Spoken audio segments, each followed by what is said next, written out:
ഈ തട്ടിക്കൊണ്ടുപോകൽ അടിപൊളി ട്വിസ്റ്റാണ്. കാസർഗോഡ് നഗരത്തിൽ നിന്ന് പട്ടാപ്പകൽ യുവാവിനെ തട്ടിക്കൊണ്ടുപോയ സംഭവത്തിൽ ട്വിസ്റ്റ്. മേൽപ്പറമ്പ സ്വദേശി അനീഫയെ തട്ടിക്കൊണ്ടുപോയത് നിരോധിത നോട്ട് വെളുപ്പിക്കുന്ന ആന്ധ്രാ സംഘത്തിലെ ഒരാളെ തടഞ്ഞുവെച്ച് പണം തട്ടിയതുള്ള വിരോധത്തിലെന്ന് പോലീസ് കണ്ടെത്തിയിട്ടുണ്ട്. സംഭവത്തിൽ മലയാളികളും ആന്ധ്രാ സ്വദേശികളും ഉൾപ്പെടെ 8 പേരെ പോലീസ് അറസ്റ്റ് ചെയ്തു.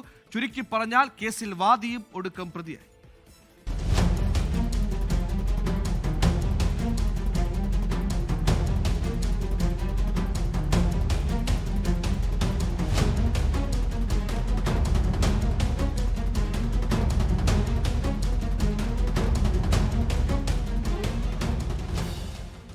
ആന്ധ്രാപ്രദേശ് സ്വദേശികളായ സിദ്ധാന ഓംകാർ, മാരുതി പ്രസാദ് റെഡ്ഡി, ശ്രീനാഥ്, പൃഥ്വിരാജ് റെഡ്ഡി എന്നിവരെയും കാസർഗോഡ് മേൽപ്പറമ്പ സ്വദേശി മുഹമ്മദ് ഹനീഫ, പാലക്കുന്ന് സ്വദേശി ഷെരീഫ്, ബേവിഞ്ച് സ്വദേശി നൂറുദ്ദീൻ, ബണ്ടിച്ചാൽ സ്വദേശി വിജയൻ എന്നിവരെയുമാണ് ടൗൺ പോലീസ് അറസ്റ്റ് ചെയ്തത്.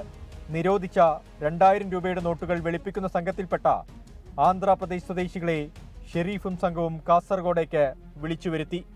2000 രൂപയുടെ നോട്ടുകൾ നൽകാമെന്ന് വാഗ്ദാനം ചെയ്ത് പണം ആവശ്യപ്പെട്ടു.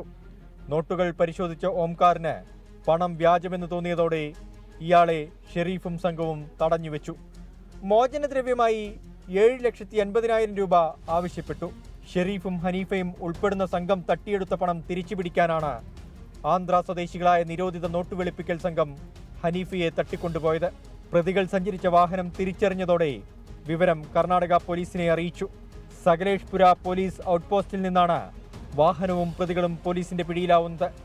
പ്രതികളെ ചോദ്യം ചെയ്തതോടെ തട്ടിപ്പിൽ മലയാളി സംഘത്തിന്റെ പങ്ക് വ്യക്തമായി.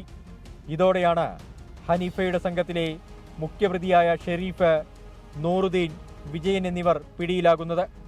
ഷെരീഫും നൂറുദ്ദീനും മുൻപും സാമ്പത്തിക കുറ്റകൃത്യങ്ങളിൽ പ്രതികളാണ്. 24 കാസർഗോഡ്. ലോകത്തെവിടെയായാലും ഏത് സമയത്തും 24 വാർത്തകളും ഓഗ്മെന്റഡ് റിയാലിറ്റി പാക്കേജുകളും എക്സ്പ്ലെയിനറുകളും വിശദമായി കാണാൻ ഞങ്ങളുടെ യൂട്യൂബ് ചാനൽ നിങ്ങൾക്ക് സബ്സ്ക്രൈബ് ചെയ്യാം.